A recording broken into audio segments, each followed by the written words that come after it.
আসসালামু আলাইকুম রহমতুল্লাহ। মাখরাজের দ্বিতীয় ক্লাসে আজকে আমরা ৪ থেকে ৬ নং মাখরাজ শিখব ইনশাল্লাহ।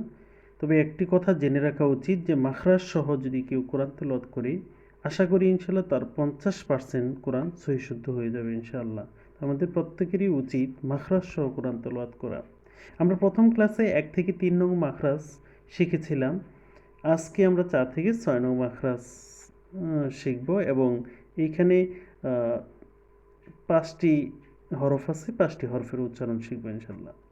তো ৪ নং মাখরাজ জিহ্বার গোড়া প্লাস উপরের তালু মিলে একটি হরফ উচ্চারিত হয়, সেটা হলো কফ। ২ নোক্তাওয়ালা কফ উচ্চারিত হয়। ৫ নং মাখরাজ জিহ্বার গোড়া থেকে সামনে তার বরাবর তালু মধ্যখান পেঁচানো কাফ শক্ত করে উচ্চারিত হয় এবং জিহ্বার মাঝখান প্লাস উপরের তালু জিম শিন ইয়া ৩টি হরফ উচ্চারিত হয়। বিস্তারিত: জিহ্বার গোড়া তার বরাবর উপরের তালুর সাথে লাগাইয়া দুনক কফ উচ্চারিত হয়। এটা একটু মোটা করে আমরা উচ্চারণ করব।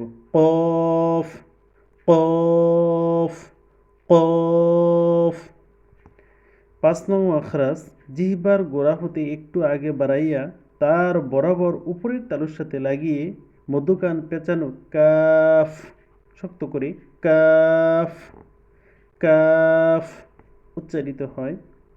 ৬ নং মাখরাজ জিহ্বার মধ্যখান তার বরাবর উপরের তালুর সাথে লাগাইয়া ৩টি হরফ উচ্চারিত হয়, জিম শিন ইয়া, জিম শিন ইয়া শক্ত করে ৩টি হরফ উচ্চারিত হয়। আমরা সবাই চেষ্টা করব মাখরাজ সহ কোরআন তেলাওয়াত।